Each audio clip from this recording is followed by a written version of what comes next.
Keluaran pasal 37. Membuat tabut perjanjian. Besaleel membuat tabut itu dari kayu penaga, 2,5 hasta panjangnya, 1,5 hasta lebarnya, dan 1,5 hasta tingginya. Disalutnyalah itu dengan emas murni, dari dalam dan dari luar, dan dibuatnyalah bingkai emas sekelilingnya. Dituangnyalah 4 gelang emas untuk tabut itu, pada keempat penjurunya, yaitu 2 gelang pada rusuknya yang satu, dan 2 gelang pada rusuknya yang kedua.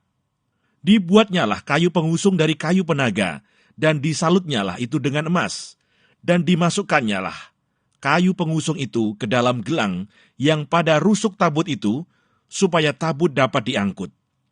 Dibuatnyalah tutup pendamaian dari emas murni, 2,5 hasta panjangnya, dan 1,5 hasta lebarnya.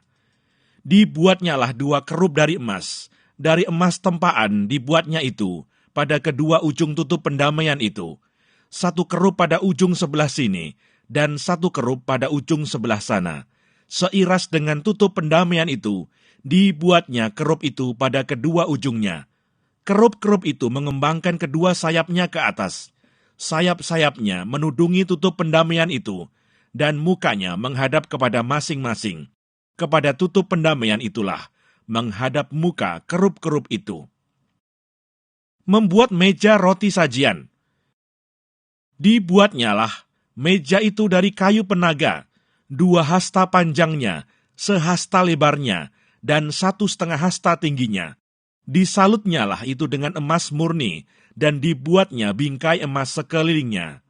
Dibuatnyalah sekelilingnya jalur pinggir yang setapak tangan lebarnya, dan dibuatnya bingkai emas sekeliling jalur pinggirnya itu. Dituangnyalah untuk meja itu 4 gelang emas, dan dipasangnyalah gelang-gelang itu di keempat penjurunya, pada keempat kakinya.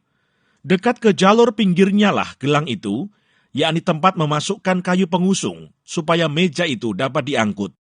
Dibuatnyalah kayu pengusung itu dari kayu penaga, dan disalutnya dengan emas, yaitu supaya meja itu dapat diangkut.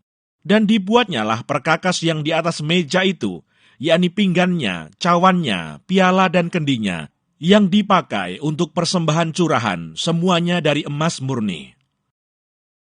Membuat kandil. Dibuatnyalah kandil itu dari emas murni, dari emas tempaan dibuatnya kandil itu, baik kakinya, baik batangnya, kelopaknya, dengan tombolnya dan kembangnya, dibuat seiras dengan kandil itu. Ada 6 cabang timbul dari sisinya, 3 cabang kandil itu dari sisi yang satu, dan 3 cabang dari sisi yang lain. 3 kelopak yang berupa bunga badam pada cabang yang satu, dengan tombol dan kembangnya, dan 3 kelopak yang serupa pada cabang yang lain, dengan tombol dan kembangnya.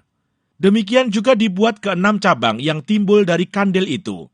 Pada kandil itu sendiri, ada 4 kelopak berupa bunga badam, dengan tombolnya dan kembangnya. Juga ada 1 tombol di bawah sepasang cabang yang pertama, yang timbul dari kandil itu, dan 1 tombol di bawah yang kedua, dan 1 tombol di bawah yang ketiga. Demikianlah juga dibuat ke-6 cabang yang timbul dari situ.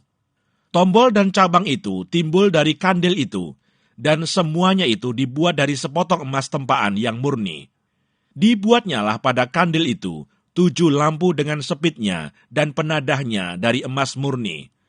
Dari 1 talenta emas murni, dibuatnyalah kandil itu dengan segala perkakasnya. Membuat mezbah pembakaran ukupan.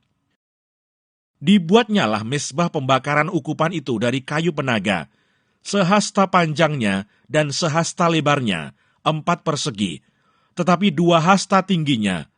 Tanduk-tanduknya seiras dengan mezbah itu. Disalutnyalah itu dengan emas murni, bidang atasnya dan bidang-bidang sisinya sekelilingnya, serta tanduk-tanduknya. Dibuatnyalah bingkai emas sekelilingnya. Dibuatnyalah 2 gelang emas untuk mezbah itu di bawah bingkainya, pada kedua rusuknya, pada kedua bidang sisinya, sebagai tempat memasukkan kayu pengusung, supaya dengan itu mezbah dapat diangkut. Dan dibuatnyalah kayu pengusung itu dari kayu penaga, dan disalutnya dengan emas. membuat minyak urapan dan ukupan dari wangi-wangian. Dan dibuatnyalah minyak urapan yang kudus itu dan ukupan murni dari wangi-wangian, seperti buatan seorang tukang campur rempah-rempah.